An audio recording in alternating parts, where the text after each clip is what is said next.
Imagine a time when humans first started farming. This huge change allowed people to settle in one place, but it didn't automatically mean civilization was on the way. Yet, over time, these small farming villages grew into bustling cities with advanced technologies and the ability to mobilize thousands of workers for big projects. So, how did this monumental shift happen? The answer lies in the rise of two key social structures, the state and the city. These two grew together, like two sides of the same coin. Cities couldn't exist without the organization and support of states, and states needed cities to thrive. For thousands of years, early farmers produced just enough food for their families. Wealth was pretty evenly distributed. Everyone worked the fields and tended to the animals. Crafts like weaving and pottery were hobbies done in spare time. When it came to fighting or religious ceremonies, everyone in the village pitched in. These small communities were self-contained, usually housing about 300 people or fewer. Each village operated independently, though they all shared a common reverence for local religious centers. Priests from these centers would sometimes mediate disputes, but they had no real power beyond their spiritual influence. There was no centralized political authority, no kings, no bureaucracies, no armies.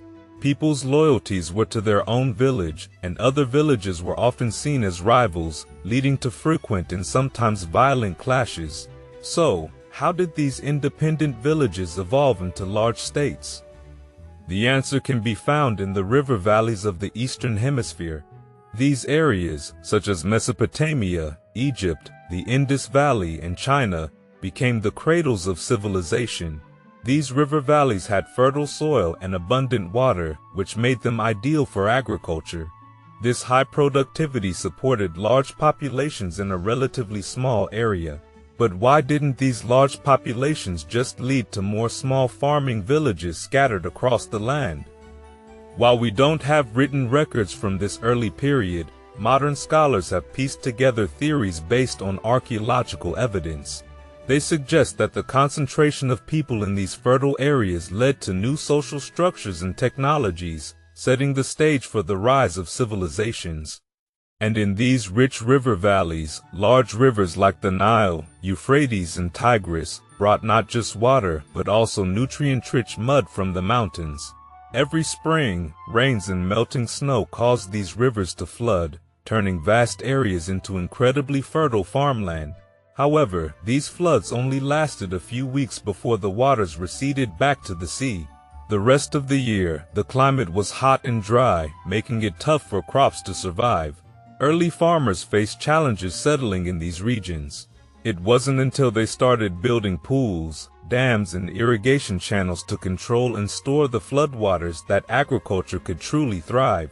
With irrigation in place, crop yields soared, leading to unprecedented population growth in places like Mesopotamia, Egypt, and the Indus Valley.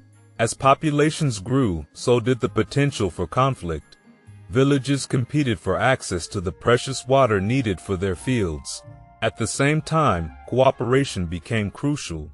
The spring floods could be devastating, occasionally sweeping entire villages away. Building and maintaining dams and dikes required coordinated effort from many people. This cooperation led to more productive agriculture, generating surpluses of food. With these surpluses, not everyone needed to farm. Some people could focus on other tasks like administration, art, craft work, and even warfare. And these changes brought about the rise of central power. In Mesopotamia and elsewhere, religious cult centers, which had long held spiritual authority, began taking on more practical roles. They helped ensure fair access to water, settled disputes, and coordinated flood control efforts. Eventually, these centers started managing water resources over larger areas, directing the construction of new dams and irrigation systems. This gave them control over the labor and food surpluses of the villagers. As these centers grew, a hierarchy emerged. Officials and overseers gained significant power, and at the top stood a monarch, often seen as divinely sanctioned. What began as small religious hubs transformed into temple-palace complexes surrounded by large walled cities. These cities became the heart of newly formed city-states. In ancient Egypt, early chiefs and kings were known as water chiefs, reflecting their roles in managing water resources. In Mesopotamia, archaeologists have traced the evolution of these centers from simple single-room buildings to vast temple and palace complexes over thousands of years. Villages of a few hundred people grew into settlements of thousands, and simple farming societies evolved into complex class-based civilizations with craftsmen, soldiers, officials, priests, and rulers. And another major driver in the rise of urban societies was warfare. It accelerated all the processes we've discussed so far.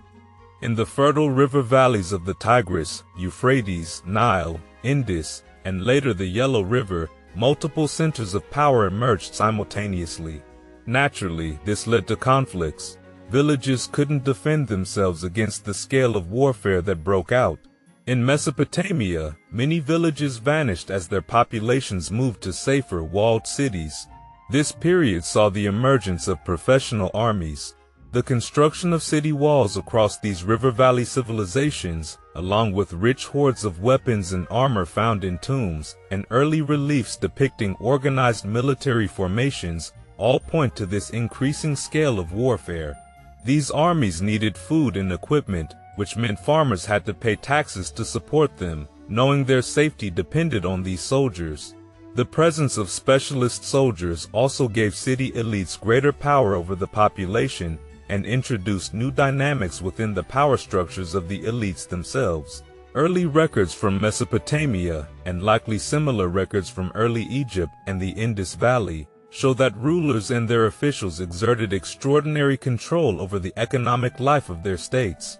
Farmers' labor was used to build irrigation canals, dikes, storehouses, and city walls, as well as larger temples, royal tombs, and palaces. The surplus food they produced was collected and distributed as deemed necessary by the rulers and their officials. Managing these resources required complex systems, leading to the development of a crucial administrative tool, writing. And archaeological evidence traces the evolution of writing in Mesopotamia from around 4000 BCE to 3000 BCE, when it became a full writing system known as cuneiform. This script involved pressing wedge-shaped tools into wet clay tablets, which were then dried. In Egypt, hieroglyphic writing appears to have emerged fully formed before 3000 BCE. This script was used on public monuments, while other scripts, such as cursive and later Demotic, were developed for formal documents and everyday use. In the Indus Valley civilization, few remains of what might be writing have been found, and they have not been deciphered. In Mesopotamia and Egypt, vast numbers of written texts have survived, showing that these writing systems, initially developed for administrative purposes, soon became vehicles for great literature. Works like the Epic of Gilgamesh and the Book of the Dead were unimaginable to the early officials focused on managing taxes and recording transactions. In north-central China, the Yellow River Valley emerged as a cradle of civilization. Unlike other regions, its climate provided enough rain for crops without the immediate need for irrigation. However, the fertile loess soil allowed a large population to thrive. Frequent flooding, a significant issue reflected in Chinese myths, motivated the rise of centralized authorities. Many of the pressures that spurred urban, literate civilizations elsewhere were present in China, but with differences. Agriculture came later to northern China than to the Middle East, which may explain why cities, states, and literacy emerged there later than in Mesopotamia, Egypt, and the Indus Valley. Early Chinese civilization lacked the same degree of labor control seen in other regions. There were no massive public works like the pyramids of Egypt, the ziggurats of Mesopotamia, or the well-planned streets of Harappa and Mohenjo-Daro. Instead, early Chinese society resembled a looser, more feudal structure rather than the centralized bureaucratic states of Mesopotamia, Egypt, and the Indus Valley. This level of control would only come to China later, leading to major irrigation projects and monumental public works like the Grand Canal and the Great Wall of China.